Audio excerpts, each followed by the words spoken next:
Nat! Natalie Ann Morris, where are you? I looked up and blinked. Where was I? Lost, as usual, in my favorite graphic novel, The Boy Next Door. I'd read it about 1,000,000 times, and I'd just reached the part where the hero, Boy, rescues a famous movie star from a volcano. The drawings were so amazing, I could practically smell the lava. But as I blinked again, I realized I wasn't standing at the edge of a volcano. I was lying on the bare wooden floor in my bedroom. Instead of lava, I smelled grease from the pizza place across the street. That smell was familiar, but my room didn't look familiar anymore.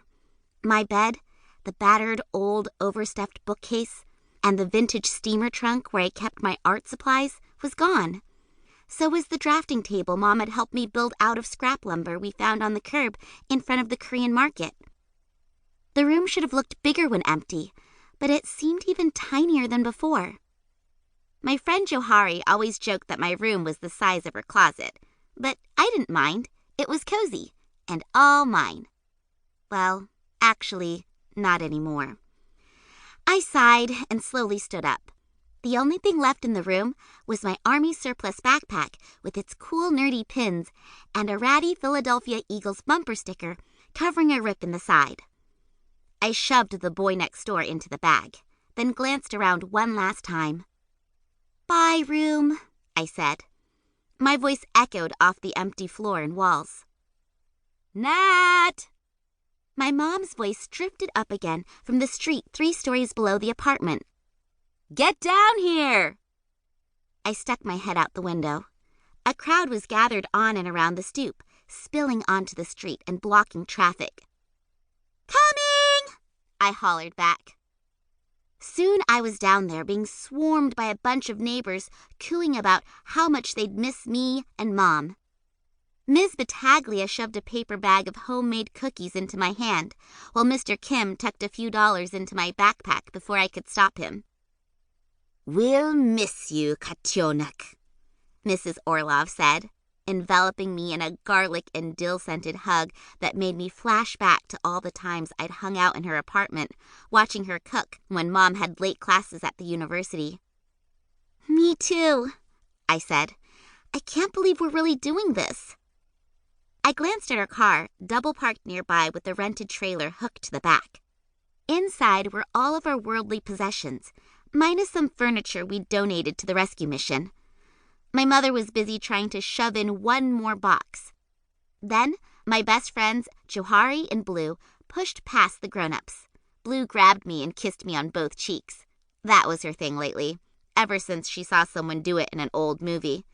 And Johari punched me on the arm so hard it hurt. "I can't believe you're moving to the middle of Nowheresville." Johari sounded angry, but I knew it wasn't aimed at me. "You and me both," I told her. "I mean, how is Hazim's even going to stay in business without me?" It was supposed to be a joke, but thinking about my favorite falafel place made me sad and a little hungry. Blue nodded, which made her long blonde bangs flop into her face.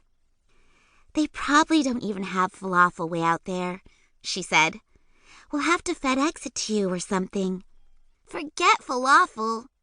Johari tugged at a stray curl of her afro. "How are you going to keep drawing the adventures?" "Good question," I muttered. I was currently working on a series of urban fantasy comics called The Adventures of Urbana Urban. In each story, the hero had to battle shapeshifters, vampires, and other supernatural creatures in her Philadelphia neighborhood, which looked a lot like mine.